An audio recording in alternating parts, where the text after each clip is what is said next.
Okay. Next up, ladies and gentlemen, our next letter is a family Christmas letter, the annual Christmas letter, from a relative of the Bush family from So-So, Mississippi. Give it up for Bennett, Bunny, Bixby Bush. Come on.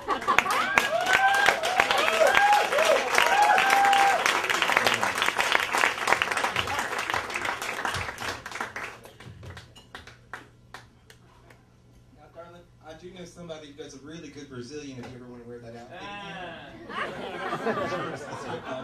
I just shaved.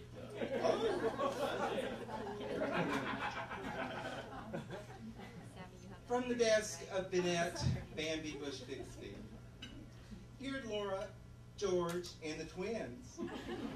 Thank you oh so much for the 10 cases of banana moon pies you sent to our last Bush family reunion. They are, of course, Mama Bush-Spitz's favorites. I suspect the thank you is in order to your personal secretary, since I bet a man as busy as yourself would have his little mind wrapped around the affairs far from the gastronomical delights of the Bush family matriarch. We would prefer, in lieu of high-caloric treats, your presence.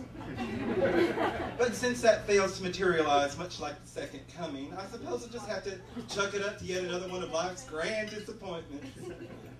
So, Merry Christmas! I usually prefer to start the annual Bush family Christmas letter with the reason for the season, but my thoughts are far away from the baby Jesus being spat out vaingloriously into this world in the middle of a hay-laden loft. Instead, my family and I are struggling to make it through a video Christmas card to my son, Willie Joe, who was just stopped lost in Kuwait. We tried to make everything look breezy and beautiful by taking our cues from America's Next Top Model. You know, looking like you haven't a care in the world when your Jimmy Choos are 2 sizes too small. You're being stabbed with pins stuck in your corset, and your soul is being crushed under the weight of 1,000 disappointments. We do okay until we try to breathe, and the loss just sticks in the back of our throat and betrays our voice. We even took a cue from you, Mr. President, you and your Tiny Tim-like enthusiasm. We put up a welcome home banner behind us, much like you did with that Mission Accomplished one. I have a question for you. Are you a proponent of The Secret? Because I just can't imagine that you would be in such a state of denial in spite of the stone-cold facts and the numbers. See, I too would like to think I had the messianic touch and could find a simple resolution to a holy war with only rhetoric, firepower, and a flimsy banner from FedEx.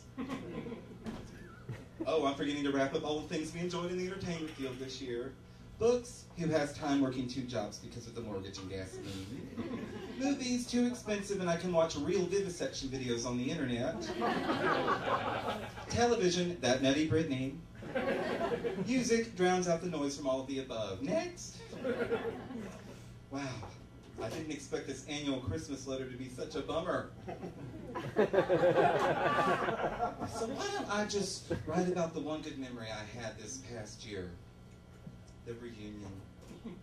We scaled down since it was difficult for some folks to afford the trip.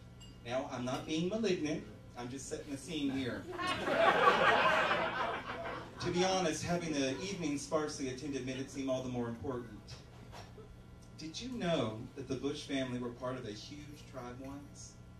Built up of 6 smaller American Indian tribes.